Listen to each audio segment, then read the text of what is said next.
Hi guys, it's Jess. Welcome back to the Not Carrie Bradshaw YouTube channel. In this video, we have to talk about Love is Blind, Season 6, specifically Clay and AD. Just to go over the other couples real quick, Brittany and Kenneth, what was that? The boat scene? They were sitting there like they were doing the mannequin challenge. They had nothing to talk about. They had nothing in common. It wasn't even the interracial thing. It was just like there was no connectivity in real life. And I felt like the conversation they had in the cohabitation experiment when they broke up was like very mature. I don't think that I could have had mature conversations like that at 25, but it was also, it felt a little bit manipulative on Kenneth's part. We know the rumors are online, remains to be seen because we had a situation kind of like that in season 1. We'll see what happens there, but I don't even know how we arrived at the cohabitation point because it just wasn't there. The spark wasn't there. They were talking about dolphins. He was super into dolphins. Sweetie, what? Um, Jeremy is a huge weirdo. Jeremy is a huge freaking weirdo. One of his exes came out and allegedly said that he abused her in a roid rage kind of incident. He pulled a gun on her. It was a whole thing. So Laura literally dodged a bullet. She got out while she could. Laura still needs to explain the bean dip joke to me because it seems a lot like you thought that it was funny for your partner to go and touch another woman's boob and that wasn't okay. What was the joke? I like that she stood on business. I like that she didn't let Jeremy off the hook about him going to see Sarah Ann, who in true conservative fashion did some morally questionable shit but acted like she was on the moral high ground and was actually kind of a shit person. I get that this is an experiment, but you did reach out to someone that you knew was engaged, and I like that AD held her to the fire about that. And I'm curious to see if they're going to have a showdown on the reunion. Matthew was a weirdo. I don't know if Matthew's going to be on the reunion, but I found Matthew to be a huge weirdo. The way that he just got up and walked out when he wasn't interested in continuing a conversation with people, that was very odd. Like, who does that? He was just a very strange person. The love triangle between Jessica, Chelsea, and Jimmy. Jessica thought that she could bank on her good looks despite the fact that this was an experiment where people don't see you. And her saying that Jimmy was going to be sick when he saw her isn't the flex that she thinks it is because he passed on you based on how you act. It's how you act. And the fact that you didn't think that you should reveal that you had a daughter more immediately because you wanted people to get to know you. I'm sorry, but I think getting to know you as a person includes the fact that you have a daughter. Jessica scared the hoes. She was too intense. She was, But Chelsea was painfully insecure. Chelsea knew that by conventional standards, Jessica would be the more attractive one, would be the more ideal choice. And a lot of people feel like if Jimmy had seen Jessica, he would have chosen her. That remains to be seen. But I think that what made Jimmy not choose to marry Chelsea was more so her personality outside the pods. She was entirely too insecure. Her anxious attachment style ruled her world, and he could not convince her enough that he was happy with his choice, that he was happy that he chose her, that he found her beautiful. Because you can never get enough of what you don't really need, and you don't need that much external validation. Chelsea needs to learn to validate herself, to feel secure in herself. And the whole thing, I mean, like she had a meltdown because he was gone for an hour and a half. And sure, she was drunk, but that was so cringe and revealing, to the cameras that he slept with one of his friends when that was a huge violation of trust. We don't know which of the friends it was, but I could have even given her in that conversation or that argument that was what she was really upset about. But she made it about Jessica once again because she could not let go of the fact that by conventional standards, Jessica is the more attractive person. And she didn't even bank on her competitive advantage, which was you chose me based on my personality. She couldn't convince herself enough of that. And she constantly picked fights. And I feel like you could have played a drinking game with a number of times that she asked him, was he happy that he chose her? Was she beautiful? And he couldn't tell her enough. Especially now, to be fair, Jimmy was not a great guy. Jimmy was banking on his competitive advantage just was that he was there, and scarcity, like nothing to write home about. But even when he was going to talk to AD, if you know that the person you're with is insecure, maybe don't compliment other women's bodies in front of her because she can't handle it. He doesn't know, Jimmy doesn't know how to handle someone with those kinds of severe attachment issues. And I'm curious to know if Trevor would have been able to do that for Chelsea, but allegedly Trevor went into this game having a whole girlfriend slash fiance, like whatever, and was just doing this for clout. I found Trevor to be a Neanderthal because I didn't like that he called Laura mean for standing up for herself with Jeremy, who's a skeevy little weirdo who ran off into the night to have a conversation with Sarah Ann and then had another conversation with her at the cookout. Like, women aren't mean for standing up for themselves. Like, period. Jeremy got everything he deserved and he deserved worse.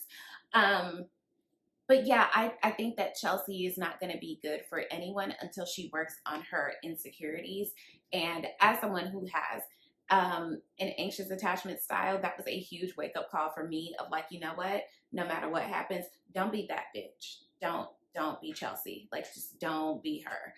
That was so difficult to watch. And I feel bad for anybody who gets rejected, especially because Jimmy was like, did you enjoy the day? Did you enjoy the day? Great, not going to marry you. But the crusher was when he said, please continue to show me that I'm making the right choice. And she did. Chelsea was just the worst. And I hope that on the reunion, she sees herself and circles back and says, you know what, I have some work to do and takes some accountability. I'm not hopeful, but I am hopeful. I hope that this was like revelatory for her. And Jimmy was just nothing to write home about. And I hate that Chelsea put me in a position where I had to defend a straight white man, like where I had to be on his side, where you were manipulating him. How dare you? Okay. Lastly, we have to talk about Clay and AD. Okay, sorry. Amy and Johnny, not interesting. Glad they found each other. The birth control conversation should have been a little bit more straightforward. This is 2024. There's so many options. Moving right along, they got married, whatever. No one cares. Clay and AD. The whole time Clay and AD were discussing their relationship with each other, with other people, it was constantly AD being in service to Clay. It was what she does for him, and she constantly said what she wants to do for him, and she'll always love him and always support him. I don't recall ever hearing her ask for anything for herself. She very much treated Clay like he was the prize, and she was lucky just to have been chosen by him. There was never a mention of what he intended to do for her or what he was actively doing for her. I hated hearing AD say that she's tired of feeling like she's never enough, because I have been there. But it's that you're doing too much and not expecting anything in return. All relationships have to be reciprocal. What did you expect in return? Did you give any space for him to come to you? Or were you constantly advancing? Because she's like, I'm not going to beg him or convince him. You were doing that the whole time. The whole time Clay was saying what he felt his shortcomings were, and you were trying to convince him that he was ready for something that he was not. And don't get me wrong, Clay needs therapy, because the fact that you're still relying on how your father treated your mom as your reasoning for why you are the way that you are. If you have sense enough to identify the issue, you have sense enough to heal it. And that goes for his weird ass daddy too. I was so confused by the pre-wedding conversation that his dad had with him. So you mean to tell me that his parents were married for 24 years, but that was the first time that his dad had actually poured into him in a verbal conversation, and the pouring into him was just a word salad of motivational sports ball sayings? Like, his dad took this as the opportunity to talk about his failed professional track career. There was no reassurance. And even his dad saying, I always showed up for my kids. Did you? Because it seems like this is a conversation between an absentee father and a long lost son. There was no intimacy. There was no paternal softness there. It seems that his dad was there in spirit, in body. His dad was present in body, but not in spirit. Not just because he cheated on his mom profusely and took Clay with him when he did it, which was wild behavior, but his dad seemed very romantically incapable as well. And shouts out to Clay's mom for holding him accountable for that, like, and telling him, you need to just apologize and not make excuses. And what did that man do? Made excuses. Oh, well, I didn't have the best example, da da da. You have sense enough to identify it. You have sense enough to heal it. You have sense enough to work through it. So excuses, excuses, excuses. I think that Clay's reasoning for not marrying AD were sound, but he didn't have to do it at the altar. And I'm curious, did the experiment reveal to him how ill equipped he was for marriage and partnership? Or did he go on it just to be on TV, just to like advertise his businesses? I don't know. Did he go into it with good intentions, or did he know that he was on some bullshit? Like, was this revelatory for him? Or did he know from jump, like, AD wasn't that girl for him? And a lot of people said that it immediately seemed like he just didn't like her. Um, I think that Clay is just emotionally unavailable, and he needs to work on why that is, because even his post show interview that I saw, he still isn't really taking accountability for the fact that he does not commit. He has commitment issues, and he wants to get into the weeds about what you define as a relationship and whatever, whatever. Unless you're being very honest with people that, hey, I'm not really in a place for a relationship, I just can't see where you come out being the victim or not being a quote unquote bad guy. I thought it was shitty of him to even go to AD's dressing room, like, after he turned her down, rejected her at the altar. Why would you do that? And ask her if she was okay? Obviously not. And for AD, who, I just want to say, why not a pop of color anywhere? The whole look, it was just lash, forehead, and very oddly condensed hair that, one of my hairstylist friends was like, why not a side part? Something. Let's work on the look.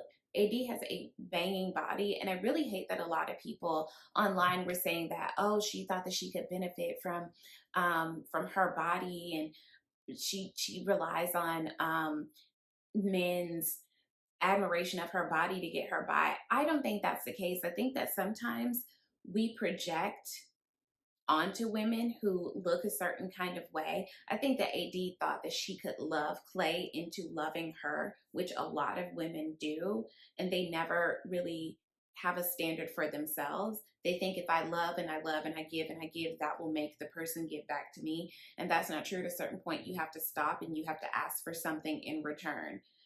And if you don't get that, you have to go. And that's where that never feeling like enough comes from. It's because you're giving entirely too much. Feeling like too much and feeling like not enough come from the same place. Like, you need to get something in return. And AD wasn't getting anything in return so early on. That they got to this point in retrospect is interesting, because, like, were you ever making any kind of a demand of him, as opposed to just trying to convince him that he was ready for something that he was overwhelmingly showing you that he wasn't? As far as the desirability, I don't know if he actually desired her in an emotional way. It seems like he didn't, because he said he wasn't completely in love. And I really hated that they were up there at the altar using TikTok social media language.